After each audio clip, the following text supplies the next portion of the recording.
It'd be very nice if this thing showed on the fucking screen if it was recording or not.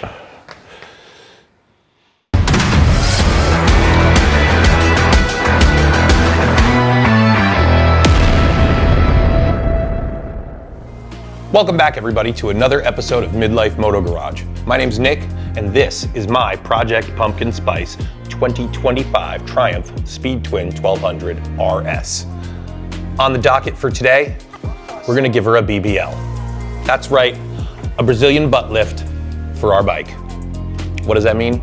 Well, we are going to be deleting this yucky little arm, and instead of installing your typical tail tidy, we're going to be relocating that down to the swing arm with a Motone Sidekick plate relocation bracket and light. It's going to involve a little bit of wiring and a little bit of relocation, but nothing major. Second part of our day here, we are going to be installing the Motone Tanto chain guard to replace the crappy plastic one that Triumph includes on all their bikes. Today's mods are just about cleaning up the rear view of the bike. And then we're gonna debut our awesome custom plate that we just received from the state of New Jersey. So today should be fairly easy and fairly straightforward. So let's get into it. So our first task here for the side mount license plate installation is a simple one. We're gonna just take our key and we are going to pop off our seat, and we're gonna get it out of the way. Okay, so now that we've got that seat out of the way, step 2 is gonna be to remove the 2 T30 bolts that are holding the ECU into the frame of the bike.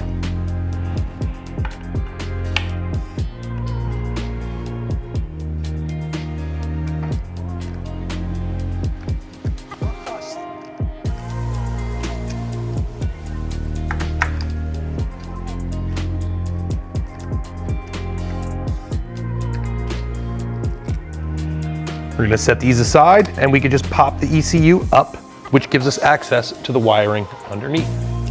So next step is to remove the 4 3mm hex bolts that are holding this little plastic fender extension slash license plate mount onto the bike. So we're gonna pop those off now.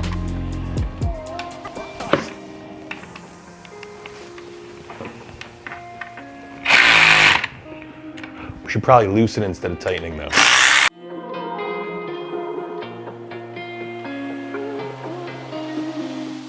It's actually 3 3mm hex bolts to remove the cover plate. So next up, we've exposed 2 more 3mm hex head bolts that need to be removed. And then this guy should be ready to come off of the bike.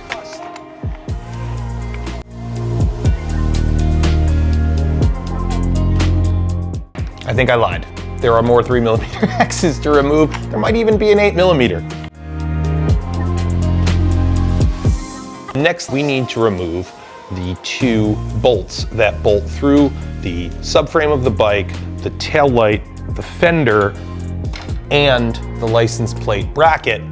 We're gonna take these out so that this will drop down, and then we have 1 more bolt to remove from underneath.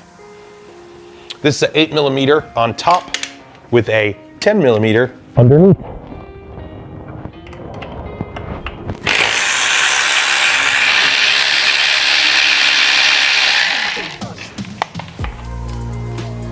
Okay, there's 1 down.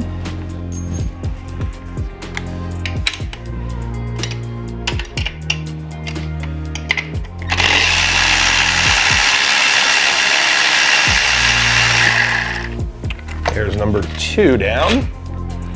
All right. Now we're just gonna undo number 3 and number 4, which should give us a good amount of room to work. Number 3 and number 4 are both out. Now 3 and 4, these rear 2 most do not have nuts underneath. There's captivated nuts inside of the taillight housing. So that dropped our housing down far enough that we can now loosen this final 8mm bolt with the 10mm nut that's right up on top.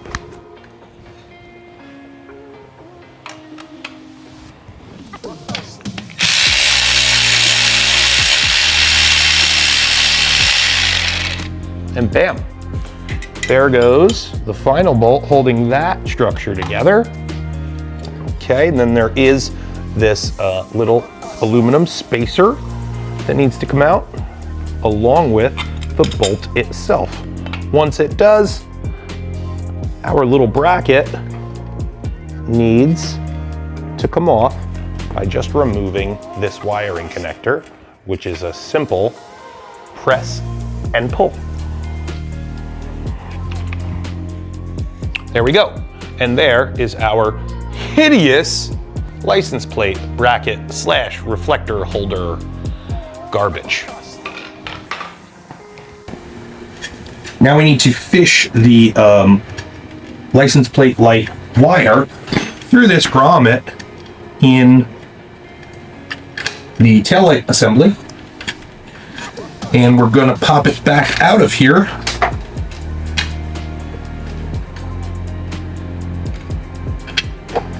Somehow. Alrighty. Okay. We're pushing that through. All right, now our license plate light is out of the fender. Now it's still living in the taillight assembly. And in order to remove it from the taillight assembly, we have to remove the final 2 bolts that hold the stock fender on. And those are gonna be 8mm heads as well.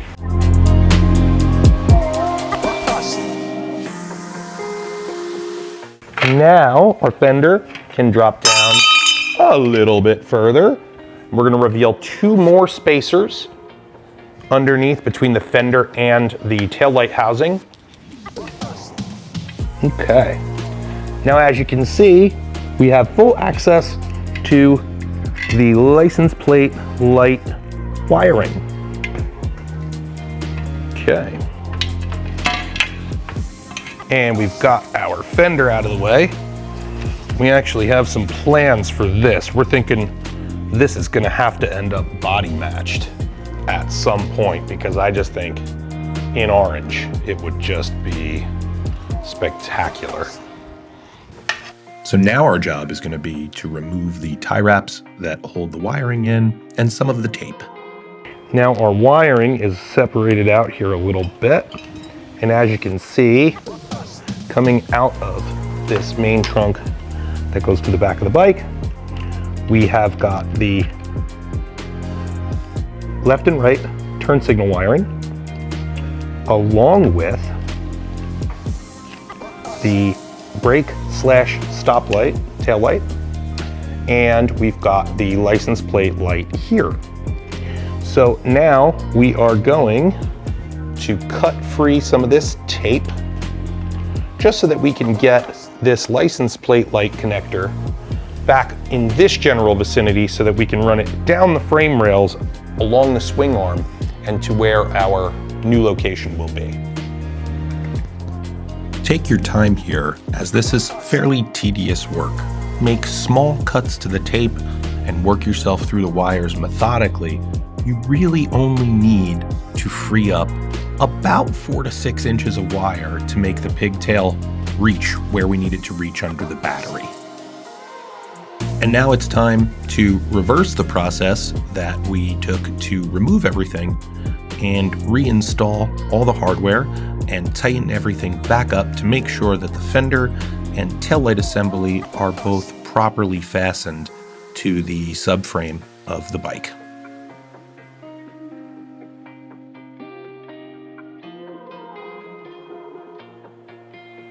And there we go. The license plate bracket is now removed. That's as clean as we could possibly make it under there. We did remove this steel support bracket, which attaches to the license plate bracket. And we removed this spacer because it's no longer needed in this configuration. So now we have our license plate light connector ran to this area near the ECU. The next step is going to be to steal the wiring from the stock license plate light. so that we don't have to cut this connector from the bike.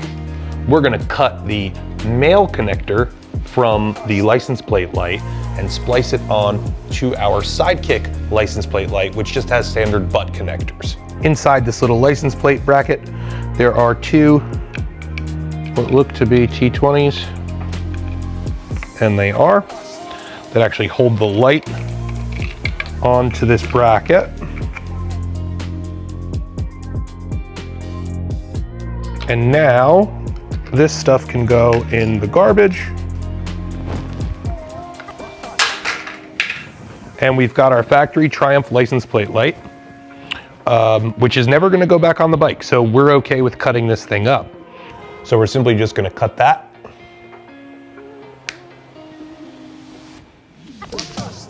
We're going to slide off the little rubber jacket. And now we have our black wire and our black with white stripe wire. We're gonna plug that into this to figure out. So it looks like the black with white stripe goes to our yellow, and I'm gonna assume that that's our power for the tail light. And the black solid is going to be our ground wire. So now we've got our Sidekick, and the wiring for the Sidekick is super simple. You've got a white wire and a black wire. Black is gonna be your ground, white is going to be your hot. It's gonna give us just enough wire to get to our wiring connection up here on the battery. Now, I'm not gonna be reusing these in any way, shape, or form, so I'm going to cut them and leave myself as much wire as I possibly can.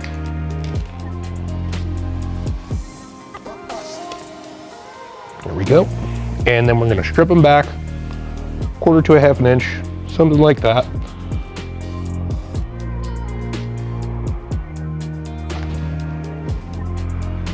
So now we've got our factory wiring pigtail ready to go, stripped back and braided a little bit. We've got our crimpers, and we've got these wonderful heat shrink insulated butt splices that all we do is crimp them on, and then we heat shrink and connection's done. So I've got one loaded into my crimpers. I'm just going to slide one of my wires in until it stops and give it a crimp.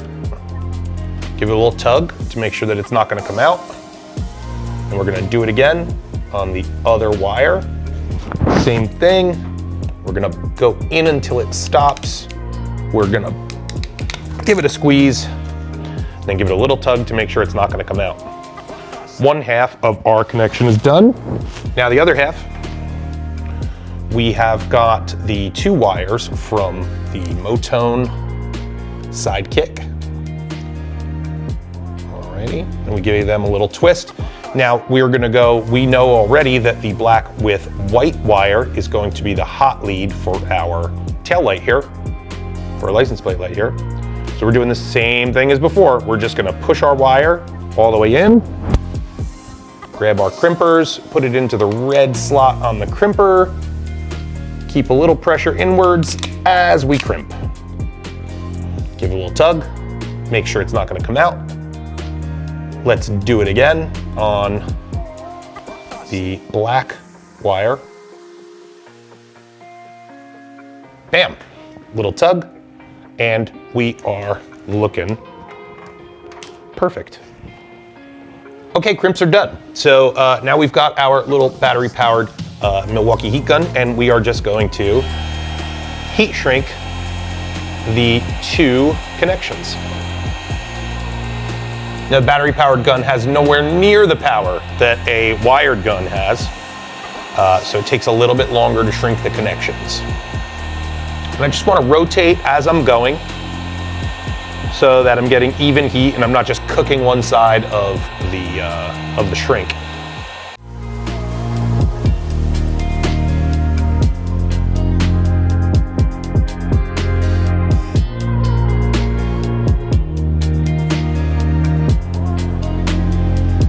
Now we're ready to put a little sleeve over this and run it through the bike. Now, I love this fabric sleeve. This is probably my favorite way to wrap up wires and make them look pretty and protect them from snags and rubs and that kind of stuff.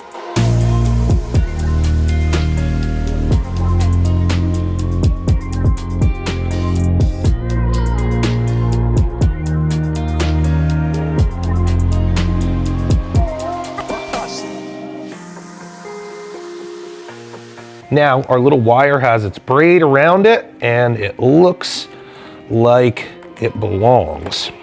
We have 2 more bolts to install to refasten, not relocate the ECU. Make sure you engage the 2 plastic tabs at the rear before you go and refasten. We've got our T30. And these guys are threaded right into the crossbar of the frame to make things nice and easy. Just gonna snug those up, not gonna go crazy.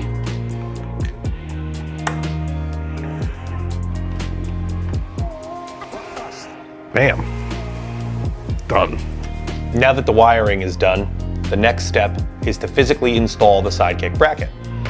In order to do that, we are going to remove our axle nut and slide our axle out. We may or may not have to loosen our axle adjusters. So I'm gonna go over that really quickly now. It's a 27mm nut on the axle itself. It is a 13mm nut holding the adjuster. That's the jam nut for the adjuster. And the head of the bolt is a 12mm.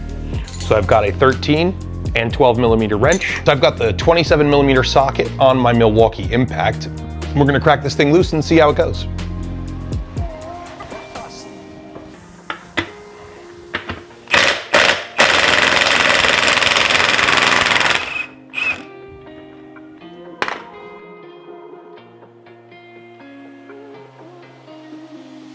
So that came out with no problems. We don't have to mess with our axle adjusters at all to slide it out.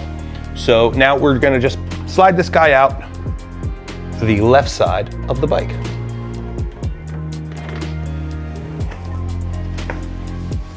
Now, as soon as your axle comes out, the wheel's gonna fall. So be ready to catch said wheel. I'm not gonna let it go too far because as I slide the axle out, I'm gonna remove the axle adjuster. I'm going to grab my plate mount and slide the axle through.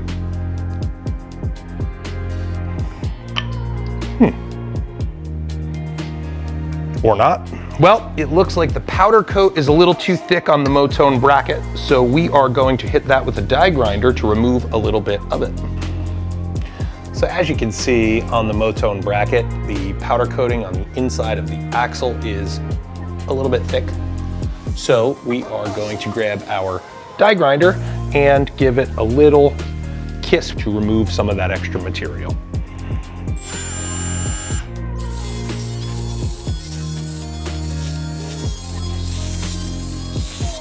Got a good amount removed. Let's give it a little test fit with the axle again. And that was it. That was all we needed.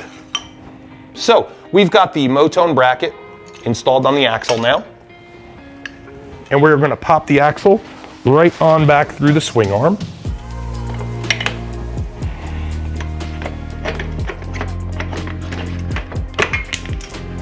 Bam. We're gonna pop our axle adjuster for the right side of the bike right back on perfectly.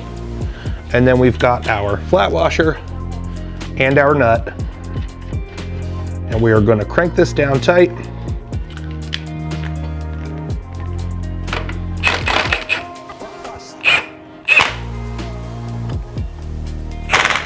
All right, so we've got our plate mount bolted through the bike, and we've got our axle back on and snug. And now it is going to be time to torque it to the factory specification of 110 Newton meters. You really want to go in slow. You don't want to crank on this because you might just go right through your torque spec.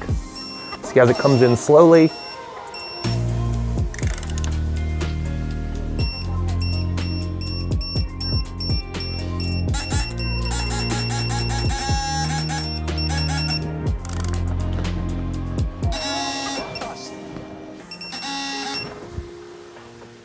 Chef's kiss. All torqued up. Now let's run that wire around the bike. Okay, so now that our physical installation is done and everything is torqued, we need to take this wire and run it around the bike. So our intention here is going to be to wrap it down to the bracket and then have it follow the brake line along the swing arm into the frame behind the side cover, and it's going to end right there at our little connector to hook us up into the factory wiring. So as you can see, we've got the wire for the license plate relocation ran down along the swinging arm and up through the body and behind the side panel and plugged in to where we ran our wire to earlier in the video. The only thing left to do here is to pop the side panel on, and then we can move on to our chain guard.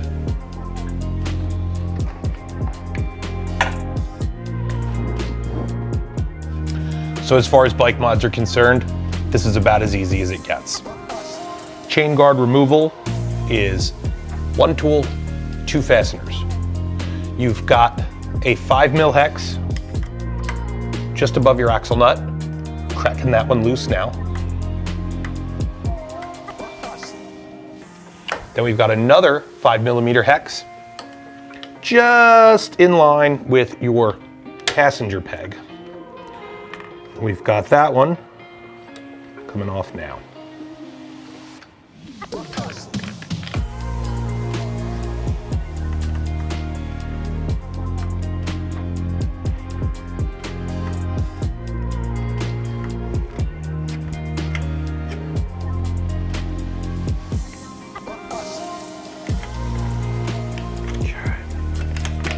And then it slides right out.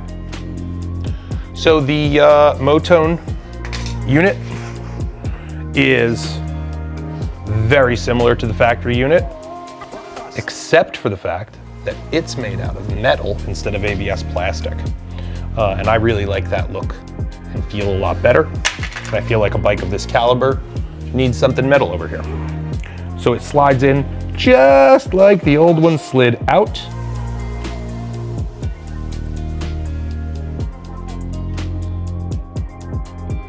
Uh-oh, looks like it's perfect. And where is our other 5mm hex? It's right here and cannot wait to go in that hole.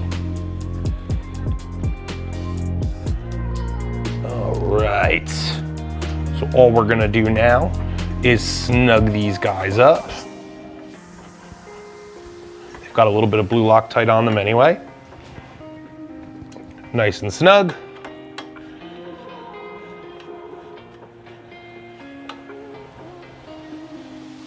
Nice and snug. Give it a little bend to clearance the shock. And we are done. Plastic junk out. Metal gorgeousness in.